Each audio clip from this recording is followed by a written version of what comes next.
महात्मा गांधी विद्यामंदिर संचलित कला विज्ञान व वाणिज्य महाविद्यालय सुरगाणा येथे सहाय्यक प्राध्यापक व वाणिज्य विभाग प्रमुख म्हणून कार्यरत आहे.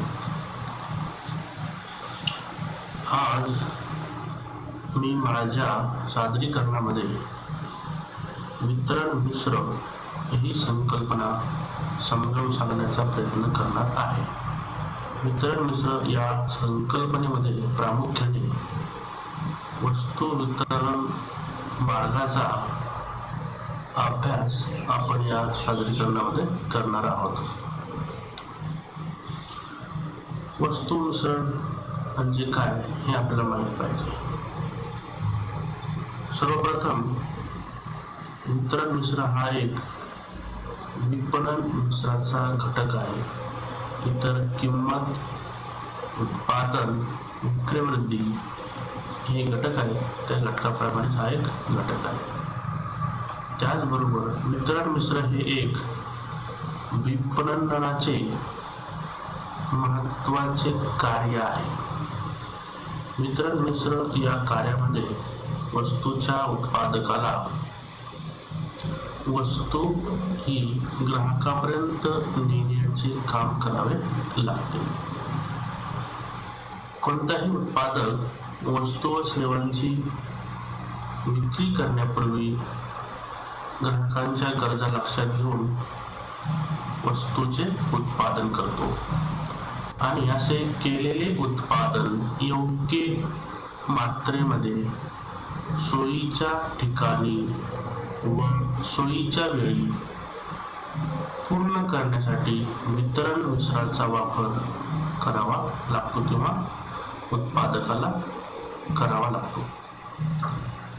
वितरण मध्यस्थ साखळीचा विचार सुद्धा उत्पादकाला उत्पादन करीत असताना करावा लागतो. म्हणजेच फक्त ग्राहकांच्या गरजांचा विचार करून चालत नाही, तर ग्राहकांच्या गरजांचा विचार करण्याबरोबरच उत्पादित वस्तू ग्राहकांना कशी देता येईल, म्हणजेच मध्यस्थ साखळी कोणती असेल, त्याचा कशा प्रकारचा वापर करून घेता येईल याचा सुद्धा विचार या वितरण मिश्रामध्ये उत्पादक संस्थेला करावा लागतो. सर्वसाधारणपणे वितरण मिश्र या घटकामध्ये उत्पादक संस्थेला प्रामुख्याने खालील 5 कार्य करावे लागतात. ते म्हणजे वितरणाचे मार्ग शोधणे, वस्तूची साठवण करणे, खराब होऊ नये म्हणून गोदाम साठवण, वाहतूक, वस्तू एका ठिकाणाहून दुसऱ्या ठिकाणी नेणे आणि माल साठा नियंत्रण ही प्रमुख कार्ये वितरण मिश्रामध्ये केली जातात.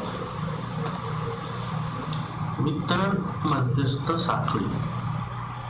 वितरण मध्यस्थ साखळी ही एक प्रमुख कार्य करणारी आणि सेवा देणारी संस्था असते. कोणत्याही वस्तूचं उत्पादन झाल्यानंतर ती वस्तू अंतिमतः ग्राहकापर्यंत पोहोचण्याचं काम या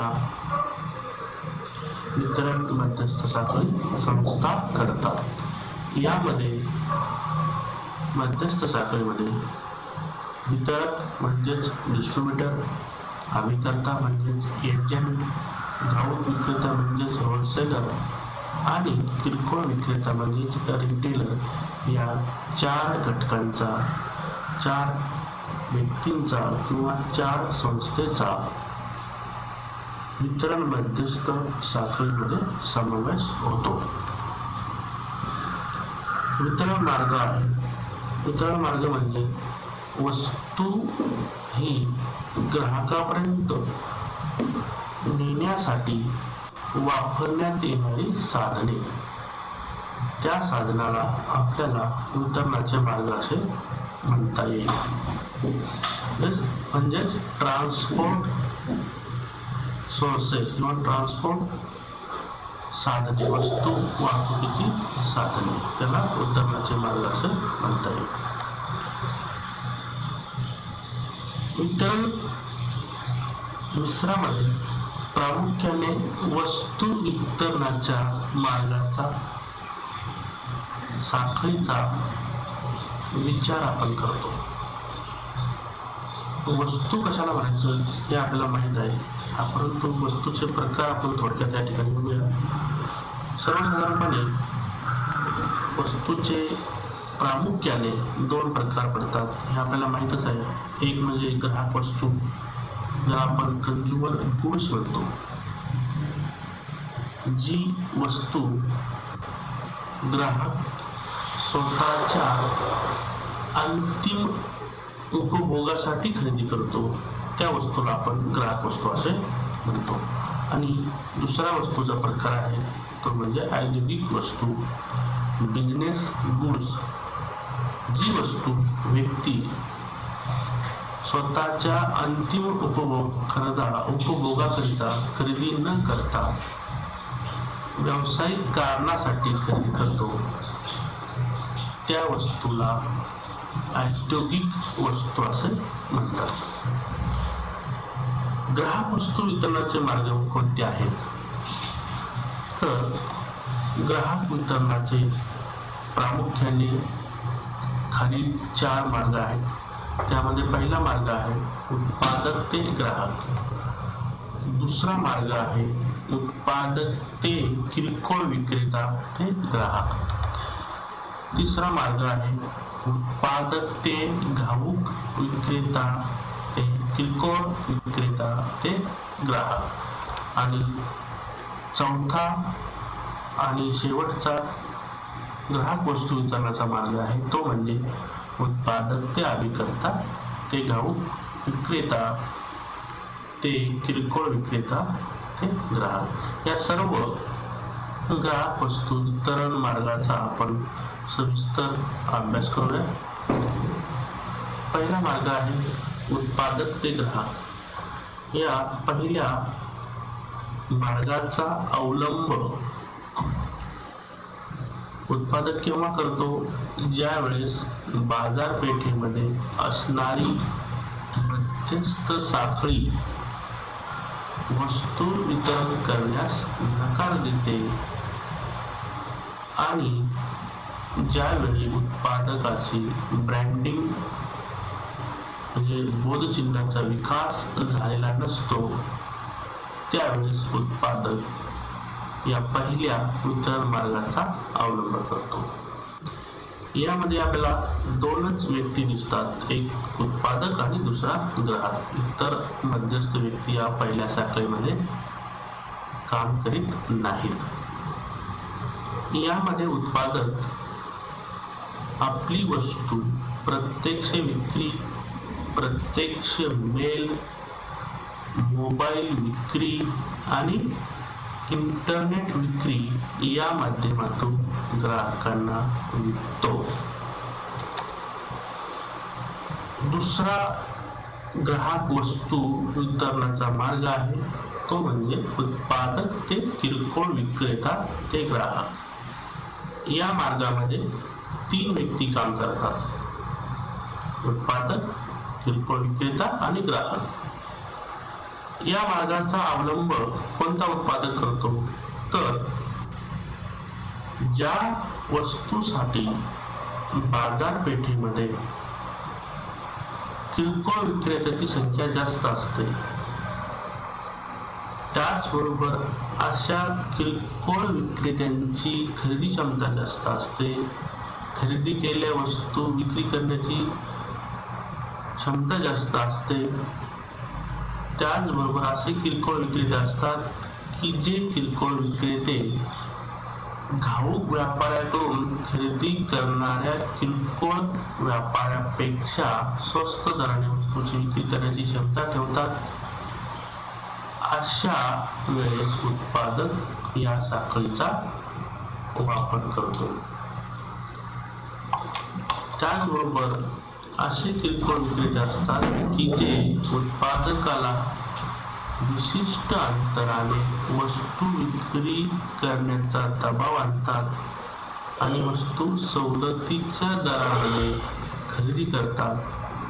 म्हणजे हे सगळे क्वालिटीत असणारे जर किरकोळ विक्रेते बाजारपेठेमध्ये उपलब्ध जर असतील तर अशा वेळेस उत्पादक या उत्पादन वितरण मार्गाचा अवलंब करतो. आपल्याला काही एक्झाम्पल सांगता येतील किरकोळ विक्रेते की जे त्यांच्यामध्ये ही सर्व क्वालिटीज आहे. कोणती क्वालिटी? प्रचंड खरेदी क्षमता, विक्री क्षमता आणि स्वस्त दराने वस्तू विकण्याची क्षमता. बिग बाजार आहे, डीमार्ट आहे, रिलायन्स मार्ट आहे, वॉलमार्ट आहे, सुपर मार्केट आहे आणि ग्राहक बाजार आहे. चौथा प्रकार आहे ग्राहक वस्तू वितरण मार्गाचा. तो म्हणजे उत्पादक ते घाऊक विक्रेता ते किरकोळ विक्रेता ते ग्राहक. या वितरण मार्गामध्ये घाऊक विक्रेता हा एक पक्ष समाविष्ट झालेला आहे. या उत्पादन मार्गाचा अवलंब उत्पादक केव्हा करतो? तर ज्या वेळेस बाजारपेठेमध्ये रिटेलर म्हणजेच किरकोळ विक्रेत्याची वस्तूची खरेदी करण्याची मागणी कमी असते. म्हणजे बाजारपेठेमध्ये वस्तूला किरकोळ विक्रेते कमी उपलब्ध असतात.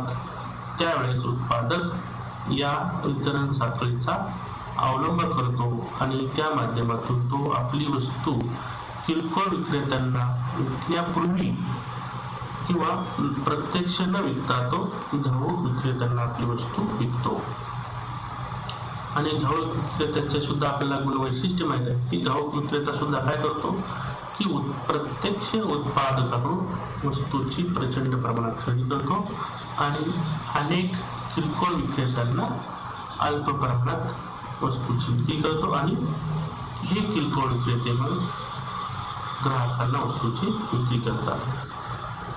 एक्झाम्पल म्हणून तुम्हाला सांगता येईल की indiamart.com ही भारतातील एक घाऊक विक्रेतेचं काम करणारी कंपनी आहे. ही कंपनी उत्पादकाला वस्तू वितरणाच्या सेवा देते. इंडियामार्ट ही कंपनी आजच्या डेटला 19,95,000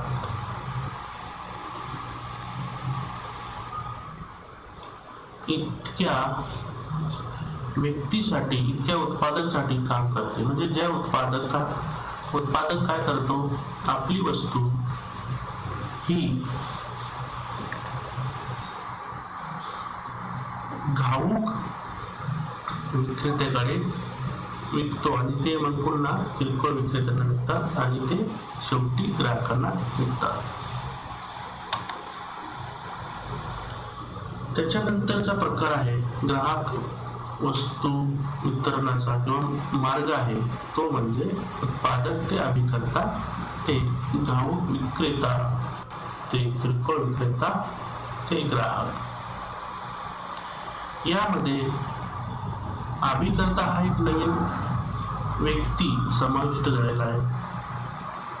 ज्यावेळेस उत्पादकाला आपली वस्तू आंतरराष्ट्रीय बाजारपेठेमध्ये विक्री करण्याची इच्छा होते किंवा विक्री करण्याची त्याची मानसिकता तयार होते किंवा विक्री करण्याची क्षमता त्याच्यामध्ये असते, असा उत्पादक या वितरण मार्गाचा अवलंब करतात. आणि या वितरण मार्गामध्ये ते इतर देशामध्ये असणारे घाऊक व्यापाऱ्यांना प्रत्यक्ष विक्री करण्याच्या ऐवजी अभिकर्त्यांच्या सेवा घेतात आणि अभिकर्त्यांच्या सेवा घेऊन अभिकर्त्यामार्फत घाऊक विक्रेत्यांना वस्तूची विक्री करतात. अभिकर्ते हे वस्तूची प्रत्यक्ष खरेदी करत नाहीत, तर ते फक्त उत्पादक आणि घाऊक विक्रेता यांच्याच व्यवहार आणतात आणि या व्यवहार घडून आणण्याच्या मोबदल्यामध्ये ते दलाली किंवा कमिशन घेतात. कोणत्याही उत्पादकाला आपल्या वस्तूंची जास्तीत जास्त खरेदी व्हावी असे वाटत असते आणि त्यासाठी जास्त ग्राहक वाढ करण्यासाठी मग उत्पादक संस्था काय करू शकते, तर उत्पादक संस्था एकाच वेळेस अनेक वस्तू वितरण मार्गाचा अवलंब करू शकते. आपण वरचे वितरणाचे मार्ग पाहिले आहेत ग्राहक वस्तू वितरणाचे, त्यापैकी अनेक मार्गाचा अवलंब उत्पादक एकाच वेळी करू शकतो. ग्राहकाचं असं एक वैशिष्ट्य आपल्याला सांगतं की ग्राहक हा एकाच वेळी एकाच दुकानातून वस्तू खरेदी करतो असं नाही, तर तो प्रत्येक वेळी अनेक वेगवेगळ्या ठिकाणाहून वस्तूची खरेदी करतो. फॉर एक्झाम्पल सांगता येईल की एखादा व्यक्ती एका वेळेस बिग बाजारमधून वस्तूची खरेदी करतो, तर दुसऱ्या वेळेस सिटी सेंटर मॉल आहे तिथून खरेदी करतो, तिसऱ्या वेळेस तो दुकानातून खरेदी करतो. असं म्हणजे ग्राहक हा एकाच दुकानातून वस्तूची खरेदी करत नाही आणि त्यामुळे उत्पादकाला एकच वितरण मार्गाचा अवलंब करून चालत नाही, तर उत्पादकाला सुद्धा अनेक वितरण मार्गाचा अवलंब करावा लागतो. त्याचबरोबर जास्तीत जास्त ग्राहक मिळविण्यासाठी उत्पादकाला स्वतःचे स्टोर ओपन करावे लागतात. त्याच्यामध्ये काही मल्टी ब्रँड स्टोर सुद्धा ओपन करावे लागतात. त्याचबरोबर काही डिस्काउंट स्टोर सुद्धा ओपन करावे लागतात. त्याच्यानंतर दुसऱ्या वस्तूचा प्रकार आहे तो म्हणजे औद्योगिक वस्तू. आणि या औद्योगिक वस्तू वितरणाचे मार्ग आपल्याला बघायचे आहेत. ग्राहक वस्तू वितरणाचे जे मार्ग आहेत ते औद्योगिक वस्तू वितरणाचे मार्ग होऊ शकत नाही, कारण औद्योगिक वस्तूचं स्वरूप हे वेगळं आहे. औद्योगिक वस्तूचं स्वरूप वेगळं असल्यामुळे औद्योगिक वस्तू वितरणाचे मार्ग सुद्धा वेगळे आहेत. त्यामध्ये सुद्धा आपल्याला पहिला मार्ग सांगता येईल तो म्हणजे उत्पादक ते औद्योगिक ग्राहक.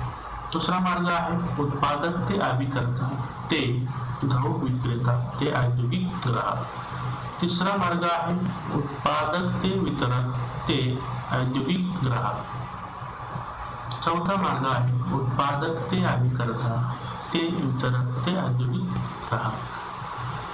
या पहिल्या मार्गामध्ये आपल्याला दोन पक्ष समाविष्ट झालेले दिसतात. एक आहे उत्पादक, दुसरा आहे औद्योगिक ग्राहक. यामध्ये उत्पादक काय करतो, आपली वस्तू प्रत्यक्ष औद्योगिक ग्राहकांना विकतो. या वितरणाच्या मार्गामध्ये उत्पादक इतर व्यक्तीच्या सेवा घेत नाही. बाजारामध्ये जे उत्पादक बाजारामध्ये महाग वस्तू विकतात किंवा त्यांच्या वस्तू या जड साहित्य स्वरूपाच्या असतात, काही मशीन असतात, काही स्टूल्स असतात, मोठमोठी यंत्र असतात, अशा उत्पादकाला आपली वस्तू प्रत्यक्ष औद्योगिक ग्राहकांना विकावी लागते.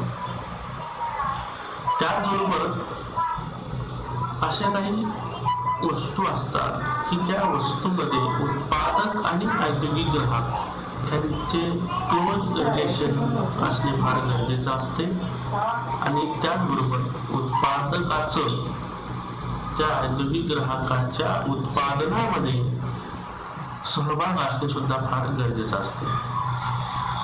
अशा वस्तूसाठी उत्पादक या साखळीचा अवलंब करतो, निवड करतो. त्याचबरोबर काही औद्योगिक ग्राहक असे असतात की त्यांच्या औद्योगिक उत्पादनासाठी ते ज्या उत्पादकाकडून वस्तू खरेदी करतात ते सुद्धा जबाबदार असतात, विक्री करतात. अशा वस्तूसाठी सुद्धा या पहिल्या वितरण मार्गाचा अवलंब केला जातो. एक्झाम्पल मी सांगतोय की बजाज ही कंपनी आहे आणि बजाज ही कंपनी आपली प्रोडक्शनचं निर्मिती करण्यासाठी इतर अनेक कंपन्यांकडून सुट्टे भाग खरेदी करते. पण अशा वेळेस बजाज हा औद्योगिक ग्राहक झाला तर त्या बजाज कंपनीला सुट्टे भाग प्रोव्हाइड करणारे उत्पादक हे उत्पादक होतात. दुसरा औद्योगिक वस्तू वितरणाचा मार्ग आहे तो म्हणजे उत्पादक ते अभिकर्ता ते औद्योगिक ग्राहक. या दुसऱ्या मार्गामध्ये अभिकर्ता हा एक नवीन पक्ष नवीन घटक समाविष्ट झाला आहे आणि या मार्गामध्ये उत्पादक काय करतो, प्रत्यक्ष औद्योगिक ग्राहकांना वस्तू न विकता अभिकर्त्याच्या सेवा घेतो, म्हणजेच अभिकर्त्यामार्फत वस्तूची विक्री करतो. यामध्ये तो अनेक घाऊक विक्रेत्याकडे न जाता एकाच अभिकर्त्याकडे जातो आणि त्या माध्यमातून आपल्या वस्तूची विक्री करतो. यामध्ये तुम्हाला पुन्हा एक्झाम्पल सांगता येईल बजाज कंपनी काय करते, अनेक घाऊक विक्रेत्याची नेमणूक न करता एकाच अभिकर्त्याची नेमणूक करून वस्तूची विक्री करते. त्याच्यानंतरचा प्रकार आहे औद्योगिक वस्तू वितरणाचा मार्ग आहे तो मार्ग म्हणजे उत्पादक ते वितरक ते औद्योगिक ग्राहक. या तिसऱ्या मार्गामध्ये अभिकर्त्याच्या जागी वितरक आलेला आहे, म्हणजे अभिकर्ता नाही आणि वितरक आला आहे. कोणत्या वेळेस या मार्गाचा अवलंब केला जातो की ज्या वस्तू कमी किमतीच्या असतात आणि त्या वस्तू औद्योगिक ग्राहकाकडून वारंवार खरेदी केल्या जातात, अशा वस्तूसाठी या वितरण साखळीचा अवलंब केला जातो. या वितरण साखळीचा अवलंब करणाऱ्या उत्पादकाला इंटरनल आणि एक्सटर्नल स्टाफची रिक्वायरमेंट किंवा भरती करावी लागते. आणि इंटरनल स्टाफ काय करतो तर इन्क्वायरी करणारे जे औद्योगिक ग्राहक असतात त्यांना इन्क्वायरी करण्याची संधी देतो. इन्क्वायरी करून घेतात, त्यांच्या मागणी नोंदवून घेतात, त्यांचा मागोवा घेतात आणि मालसाठ्यावर नियंत्रण ठेवण्याचं काम हा अंतर्गत स्टाफ करतो. तर क्षेत्र विक्री स्टाफ हा नवीन ग्राहकाचा शोध घेणे, बाजारपेठेचे संशोधन करणे, वितरकांना भेटी देणे, वितरकाचे प्रश्न काय आहेत ते प्रश्न समजावून देणे, प्रश्न सोडवण्याचा प्रयत्न करणे आणि वितरकांना वस्तूच्या जास्तीत जास्त विक्री करण्यासाठी अभिप्रेरणा देण्याचं काम हे क्षेत्र विक्री स्टाफ करतो. म्हणजे या वितरण साखळीचा अवलंब करणाऱ्या उत्पादकाला इंटरनल आणि एक्सटर्नल स्टाफची नियुक्ती करणे गरजेचं असते असं आपल्याला लक्षात येईल. त्याच्यानंतरचा प्रकार आहे औद्योगिक वस्तू वितरणाचा, तो म्हणजे उत्पादक ते अभिकर्ता ते वितरक ते औद्योगिक ग्राहक. ज्या उत्पादकाकडे इंटरनल आणि एक्सटर्नल स्टाफ नसतो किंवा कमी असतो, किंवा ज्या उत्पादकाला इंटरनल अंतर्गत स्टाफ व क्षेत्र विक्री स्टाफ कर्मचारी भरती न करता वस्तूची विक्री करावी असे वाटते, तो उत्पादक या वितरण मार्गाचा अवलंब करतो. या ठिकाणी आपण थांबूया. धन्यवाद.